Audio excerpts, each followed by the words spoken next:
Halo Sobat Berpikir Kritis, kembali lagi di channel Opini Pojok Labuhan Batu, tempat kita mengupas isu-isu sejarah dan budaya dengan nalar dan fakta. Baru-baru ini, Menteri Kebudayaan Fadly Zon menyampaikan pernyataan kontroversial mengenai sejarah penjajahan Indonesia. Ia mengatakan bahwa narasi Indonesia dijajah Belanda selama 350 tahun perlu diubah karena menurutnya, selama masa itu rakyat Nusantara banyak melakukan perlawanan. Termasuk saya katakan soal 350 tahun dijajah itu menurut saya harus diubah mindset itu. Gak ada 350 tahun Indonesia dijajah itu. Kita itu melakukan perlawanan terhadap para penjajah itu, ujar Fadly di Jakarta Selatan, Selasa malam.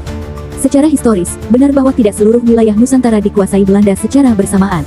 Namun, membantah sepenuhnya klaim 350 tahun penjajahan, tanpa klarifikasi mendalam justru berisiko menyederhanakan realitas kolonialisme itu sendiri.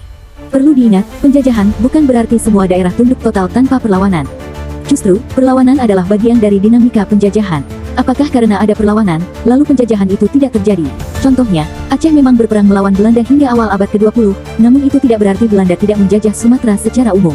Demikian pula di Jawa, Bali, dan Sulawesi. Banyak sejarawan menekankan bahwa narasi 350 tahun adalah simbolik, menggambarkan panjang dan beratnya masa kolonialisme, bukan sebagai angka literal kekuasaan penuh. Kritik terhadap narasi sejarah memang penting, tapi jika dilakukan tanpa dasar argumen sejarah yang kuat, bisa menimbulkan kebingungan publik, bahkan membelokkan pemahaman generasi muda. Apakah menurut kamu pernyataan ini justru menyederhanakan sejarah? Atau sebaliknya, membuka ruang diskusi yang lebih jujur?